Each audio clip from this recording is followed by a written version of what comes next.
Don't think about making women fit the world. Think about making the world fit women. Welcome to AMI Audiobook Review, the weekly podcast where we chat all things audiobooks, and I'm your host, Ramia Amuddin. The quote that you heard is that of Gloria Steinem, and this is not from the book, but it's featured in the book In the Flow by Alyssa Vitti, which is the book that I'm currently wrapping up right now. And what I love is she opens each of her 3 sections with bonus quotes by women about women. Most of the quotes are, and I love it. They're all very quote-worthy quotes, so I thought I'd bring one up here today. This book is marvelous. I've learned pretty much every single thing that she mentions in this book, called In the Flow, is a new learning for me. It's a new concept, and it is about living with your cycle as a woman, identified as a woman, born as a woman, living with your syncing. And not just the daily clock, but the 28-day clock. So I think she calls it, for the most part, syncing with your cycle. But there is so much depth to this book. It's not just about your cycle and about the phases of your cycle, but also about how that translates to your energy levels, your sociability, Love it. yeah, it is fabulous. That's the voice of Nisreen Abdelmajid. And I just want to say, this book was so incredibly insightful, Niz, and I've not really been recommending it left and right because I really wanted to complete the book before saying, oh gosh, this is gospel. Everybody listen. So far, that's how I feel. I feel like even if it's just planning out your day, planning out your projects, planning out your social times and your calendar for the month ahead, for the couple of weeks ahead, even a couple of days ahead.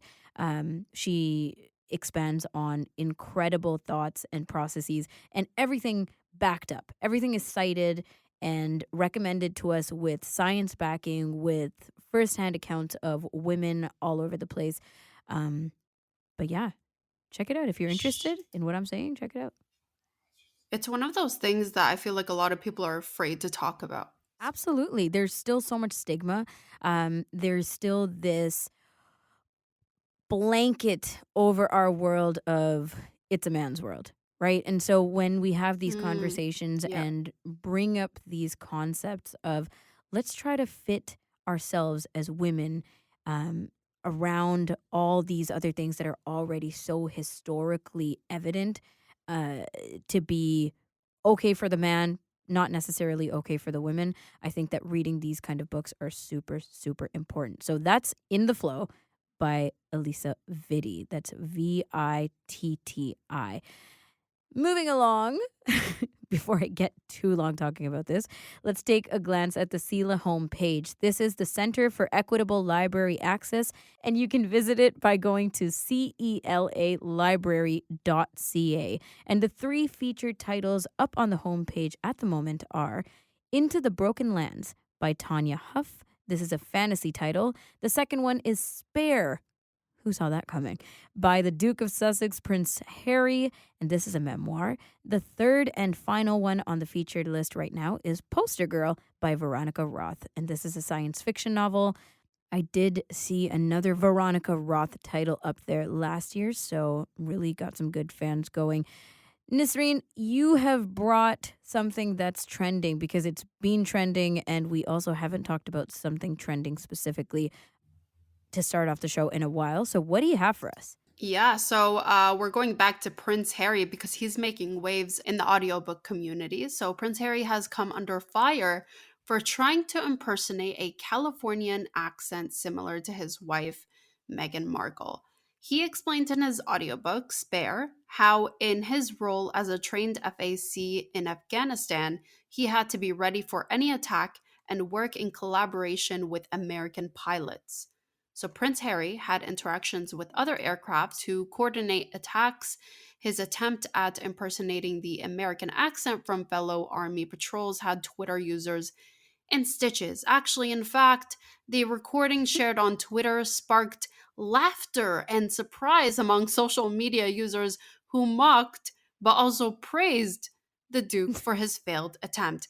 I mean, let's go back to the fact that everybody is just talking about the accent impersonation, but nobody just took a pause and were like, wait, he was a trained FAC in Afghanistan?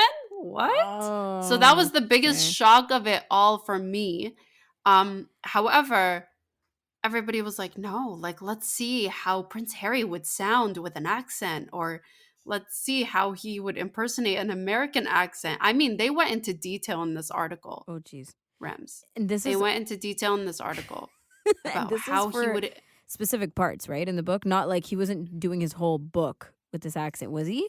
No, there's Okay. specific Whew. parts, but let me tell you about how, like in this article on express.co.uk, they actually went into detail about how he pronounced specific words and which letters he replaced and everything like that. I'm like, hold on a minute, hold the phone. This guy was a trained FAC, like in Yeah. Afghanistan. No Did one's bringing that anybody up. just take a pot? No, nobody Mhm. brought that up. I feel Mhm. like everybody's just like, no, let's focus on the lighter The part of accent. it. But Yes. Wait, is this the Nez, I know you're a huge fan of the Royals, or at least you do more than I do in keeping in touch with them. Do you notice what is trending about this book all over social? Like, have people dropped any of the juicy details that he brings up in this novel, or are people seriously overwhelmed with this impersonation thing? I think people are seriously overwhelmed with the impersonation thing. I mean, that's what I've been seeing for the Get past out. few days. Yeah, it's been yeah, like honestly, Not even this about the book we're gonna content. be talking. Yeah, we're gonna be talking about it for a while, and I feel like it's one of those audiobooks that are just gonna be. It's gonna stay in the trending side for the next couple months. Let's be real. I Mhm. mean, it's Prince Harry Yeah. again. The audiobook is called Spare. I was really looking forward to listening to it, but everybody's just hype is just all wrong, so I don't know, but I'm still gonna listen to it. So Well, we'll see.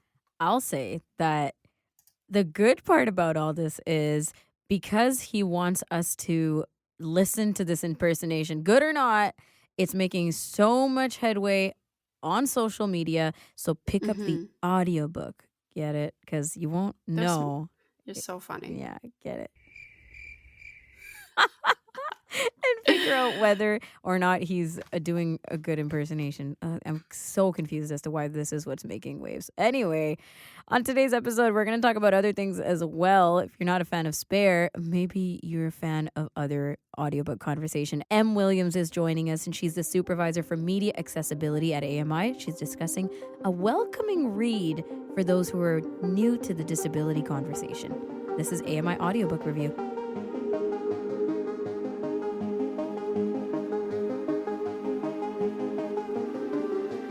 You're listening to AMI Audiobook Review on AMI Audio, the weekly podcast where we chat all things audiobooks. And we're checking in with an avid reader, opening up this space here on the podcast to review, discuss, recommend, browse, conceptualize, and reminisce on audiobooks, ebooks, and sometimes even paperbacks. That's right. We got to show love to all the reading and all the bookworms out there. Let's welcome in Em Williams, Supervisor for Media Accessibility here at AMI. Em, it's the first time we have you on the show, so welcome. Thanks so much for having me on. This is great. Hopefully not the last time. So Yeah. before we jump into reading, which is what we talk about all the time here on the show, can you please give us an idea of what you do here at AMI? Oh, yeah, absolutely. So, as a supervisor of media accessibility, I'm in charge of overseeing the integrated described video efforts that we have on our original programming. And we also outsource described video for AMI TV. So, a lot of that type of oversight. Mm-hmm. And that's a lot because we do That's a almost lot. It's like all the shows. it's Yeah. all the shows, Yeah. exactly. So you're a fan of paperback books, and I'm curious as to what that means. Does that mean more than audiobooks, more than ebooks, like reading electronically? You just love holding a physical book in your hands? I think that's it. Yeah, I've always gone to the library and taken out books, and I've been in a little bit with audiobooks, but I always kind of gravitate back to getting a book out of the library, and even going on vacation. Taking no, although it's been a while, taking a book in my suitcase or book or two in my suitcase, and also, I tend to read in the evenings, so it's just kinda sitting down with a book. It's Yeah. just, it's different, doing it like reading on an e-reader. Um, Audiobooks are great though if you wanna get stuff done while you're reading, so I Yes. definitely appreciate that. Totally. Yeah. Like being able to still do something with your hands and not necessarily dedicate a time or a spot in your life for books. I think that audiobooks gives us that opportunity, of course, along with everything else. But I'm curious, do you credit anyone for this? For continuing to stay with books? Do you remember someone in your life, maybe as a younger person, seeing, parents or whoever else reading physical books? Absolutely, yeah, Yeah. the library thing comes from my mom. She, to this day, Oh. is a library person, goes and takes out the books, and reads I don't even know how many a year, but she's just always got a different book on the go. She's a very fast reader. And then, but more recently, my partner sort of inspired me to get into reading, making it more part of my life. And I was looking back at the Goodreads app, the goals you can set Mm-hmm. for your annual book goal. And in 2018, I had set a goal of reading 12 books, which was pretty ambitious for me at the time. I just wasn't making the time in my day to read. It was just kind of the thing I did every once in a while. So I made this goal of reading 12 books, and so one a month, right? Mm-hmm. And I actually surpassed it. I think I ended up with 15 that year. And then it's just kind of been building off that, and it's really become enjoyable for me, like a way to relax. That's really fantastic. It's January, so we've been talking a lot about this kind of reading goals and how much did you read last year and did you reflect and are you making goals for this year and what apps are you using and oh, don't you feel so proud when Audible gives you the stats on how much you Yeah, read, which is so cool. But really, starting somewhere attainable is very important too, because I think that yeah, if you already know you love books, then that's wonderful. But as you pointed out, sometimes it's giving it the time of day. Other times it's like, I don't really know what I want to read right now, so I'm gonna pick, watching TV over reading and things like that. Do you yeah. battle with those questions? Yeah, finding books to read. I found Goodreads is actually another great source for that, as well as the libraries, like Toronto Public Library in my case. They have book lists available, so you can kind of see books that are tailored to your taste, and you can find the list that for recommendations. Right. Yeah, Goodreads is that. Did you pick Goodreads for any particular reason, or is that just the first one you went to? I think it was just the first one I heard of, and I just gravitated toward it. And it's been fun tracking the books and kind of seeing how many you read. And but I also like to, not just I don't want to read, 30 books just for the sake of it, but Yeah. enjoy them while I'm reading it as well. Like enjoy the journey of it. And happy to report I've already read 2 books this year, Oh, there you and go. one of them is the one I'm going to recommend to you on the podcast today. Oh man, I'm so excited to talk about the recommendation, but I'm curious too, just before we move on to that, Sure. is borrowing versus owning books. So, do you have books that aren't from the library that you cherish that you wanted to own versus just having to borrow?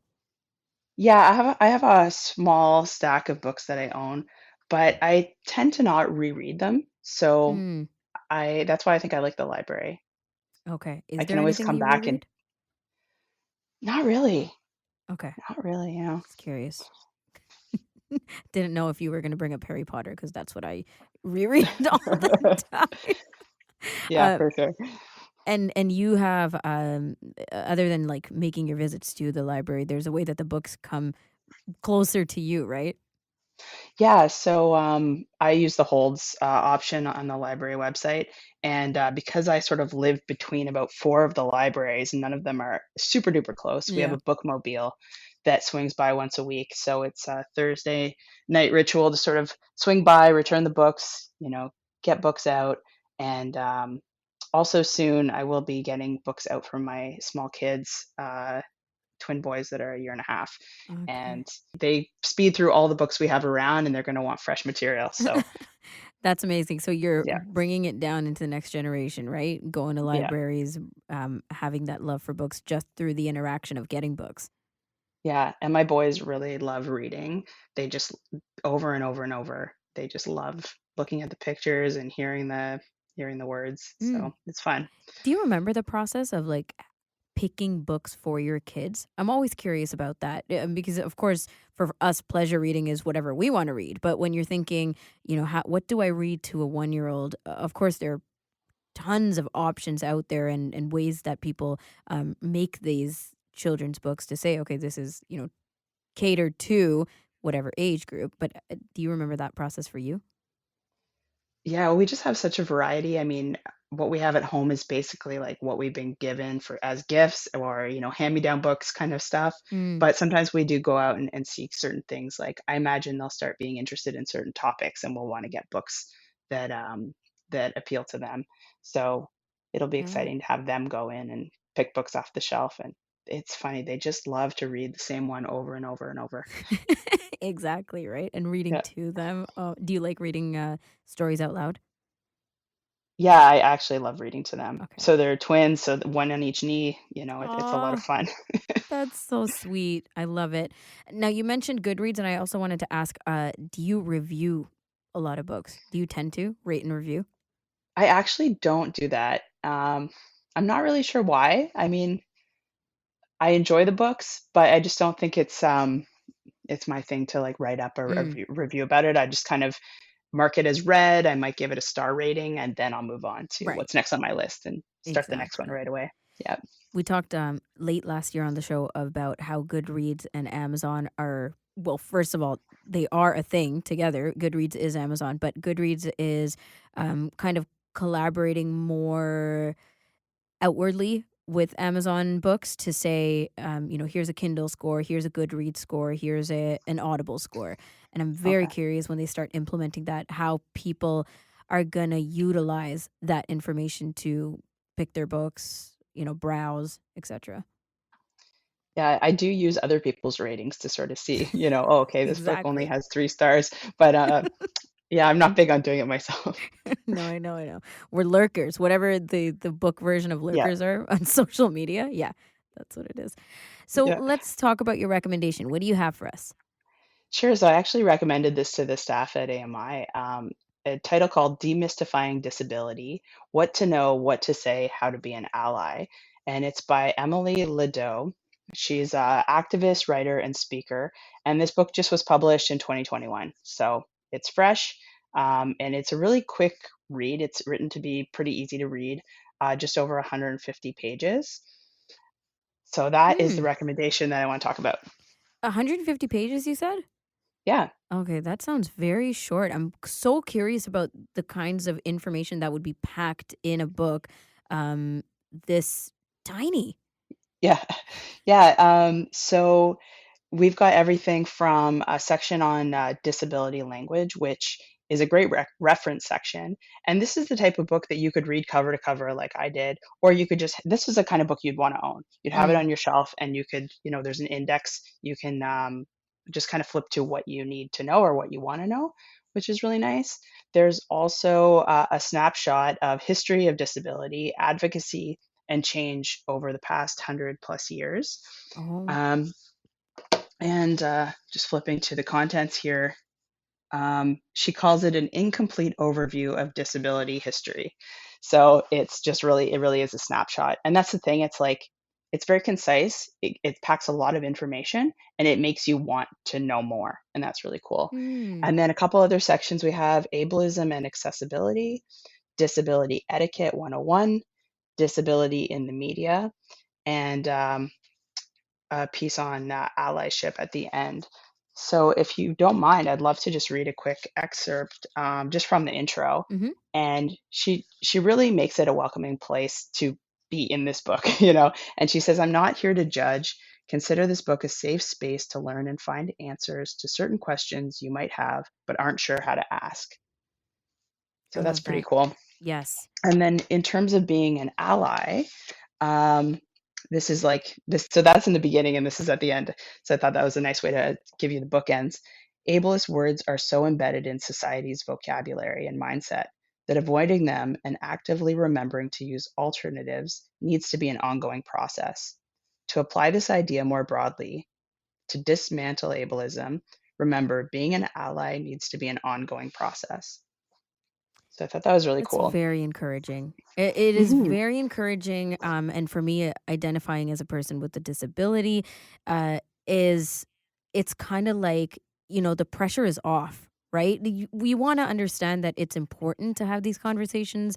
It's important to know and notice that language makes a huge difference.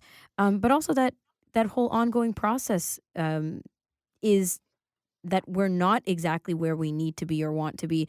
And sometimes it's like you can't really fast forward that, right? Like we, for example, reading older books or listening to older content and watching older content of any time, we can actually see the progress that we've made. Yes, absolutely.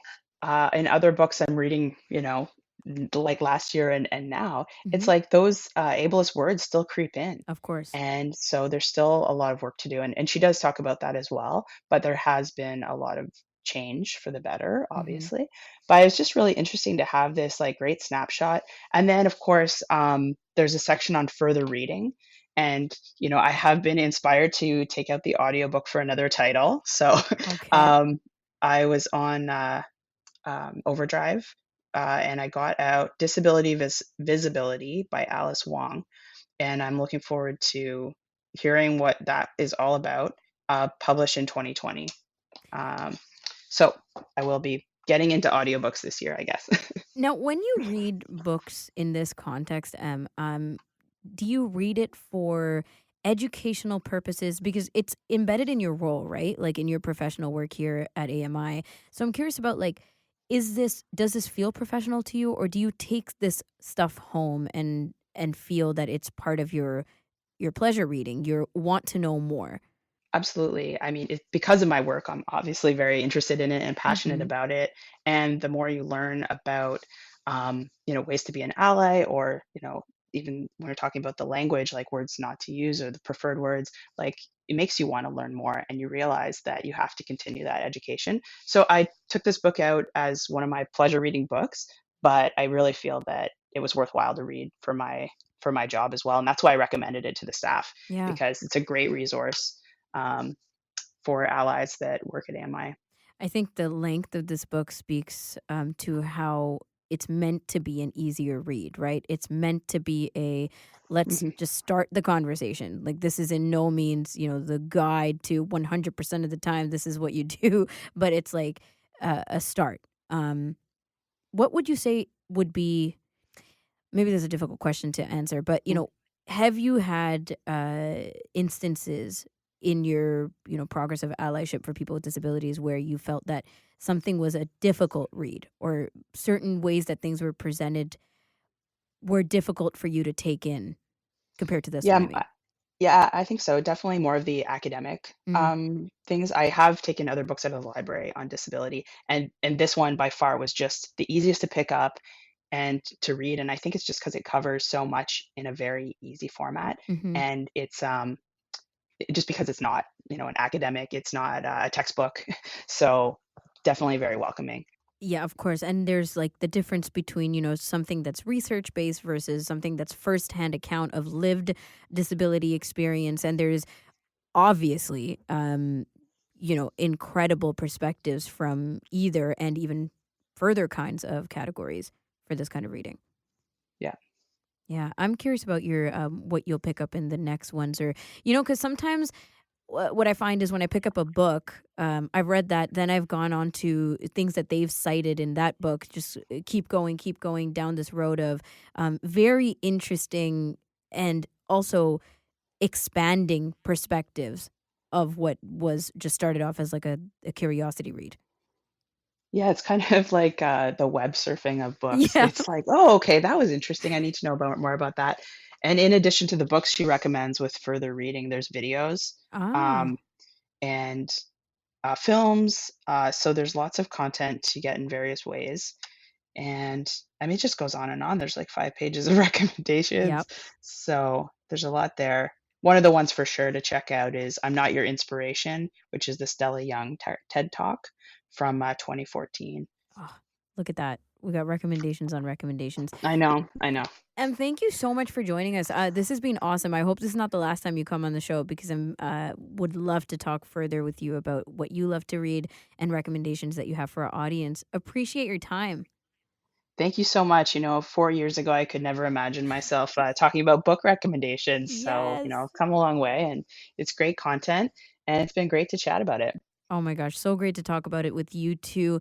M. Williams is our supervisor for media accessibility here at Accessible Media Inc., joining us and giving us her recommendation, Demystifying Disability by Emily Ladau. That's it for this week's episode of AMI Audiobook Review. And until next week, when we check in with another great guest, happy audiobook listening.